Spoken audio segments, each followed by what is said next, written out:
So Sadhguru, you say that we must try and break karma bondages, but at the same time you urge people to be very inclusive, be very involved in everything that they do. So how these two things can exist together, please explain. Namaskaram, Kangana.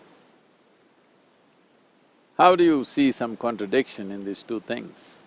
Karma means the residual memory of all the things that we do physically, mentally, emotionally and energy-wise. Or in other words, it's a certain unconscious software that you create. It is a certain amount of memory which rules your life on various levels. There is a physical memory, there is a psychological memory, emotional memory and energy levels of memory. All these things put together, it rules your life. So memory means however much it is a limited boundary. Whatever is in your memory is a limited boundary. So karma is a limited boundary. Within those limited boundaries, karma is very useful, it facilitates many things, it makes you pretty automatic so that you can respond effortlessly to a whole lot of things.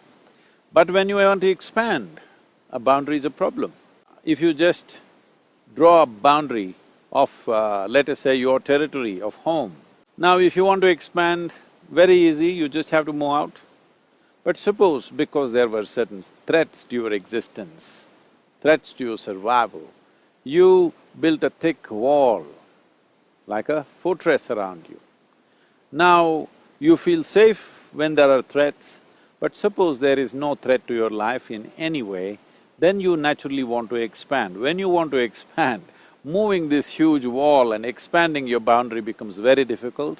Most probably you will not expand simply because the wall, how to take the wall to another place? So similarly, karma or the karmic memory is a certain wall that you set up. If you don't loosen it up, if you do not bring inclusiveness into your system, inclusiveness is not just as an idea of being friendly with everybody. Inclusiveness into your system, when I say inclusiveness into your system, as you exist here we are in this jungle, what this tree is exhaling, I'm inhaling, what I'm exhaling, the tree is inhaling. Let me not make a statement about the tree, but most human beings may be unaware that this transaction is going on. If we were conscious this transaction is going on, then this experience of just sitting here and breathing is absolutely fantastic and ecstatic.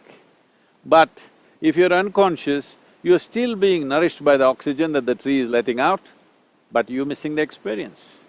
So inclusiveness does not mean you did something different, you just became conscious about the nature of existence, because existence is absolutely inclusive. What happens to the tree happens to you, what happens to the soil happens to you. What you think is myself, actually just the soil that you're walking upon.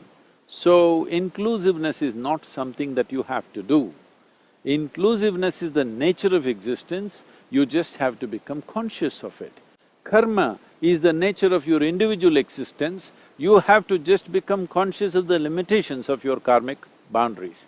If this awareness comes, rest is handled by life itself.